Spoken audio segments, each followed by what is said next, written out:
High বন্ধুরা, ভাঙানো মাছের ঝাল হবে আজকে। তো মাছটাকে নুন হলুদ দিয়ে মাখিয়ে নিয়েছি। এবার কড়াই দিয়ে দেবো গরম তেলের মধ্যে। তো দেখো মাছটা ভাজা হয়ে গেছে। তো মাছটা ভাজা হয়ে গেলে তার মধ্যে দিয়ে দেবো ওই তেলের মধ্যে বেগুন কটা।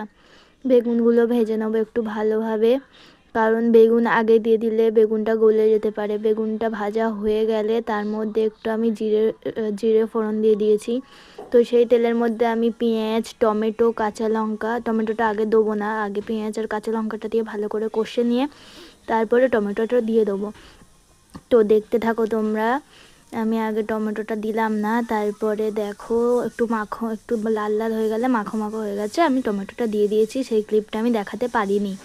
তো দেখো আমি করে নিচ্ছি, দেখতে থাকো। তারপর মশলাটা ভালো করে কষা হয়ে গেলে তার মধ্যে আমি দিয়ে দেবো আলু। দেখো আলুটা কষা হয়ে গেছে মশলার সাথে খুব ভালোভাবে। তারপর আমি দিয়ে দেবো একটু জল। জলটা দেওয়ার পরে দেখো একটু ফুটিয়ে নিলাম। ফুটিয়ে নেওয়ার পর আমি মাছ কটা দিয়ে দেবো, কারণ মাছ কটা আগে দেওয়ার পরে বেগুনটা আমি দেবো। তারপর দেখো মাছ কটা দিয়ে দিয়েছি। তারপর ওর মধ্যে বেগুন দিয়ে দেবো। পর একটু ভালো করে ফুটিয়ে নেবো মাছ দিয়ে। তারপর মধ্যে বেগুন কটা দিয়ে দিলাম। দেখো এবার বেগুন কটা দেওয়ার পরে হচ্ছে কি আমি একটু ভালো করে ফুটিয়ে নেবো। তো এই রেসিপিটা তোমরা বাড়িতে করে খেতে পারো, ভাঙন মাছের ঝাল বেগুন দিয়ে খুব ভালো লাগে। তো সুন্দরভাবে আমি গামলার মধ্যে ঢেলে নিলাম। তো ওটা নিয়ে আমি এখন রেখে দিচ্ছি, আমরা যেখানে খাই। এবার দেখো আমি খেতে বসলাম।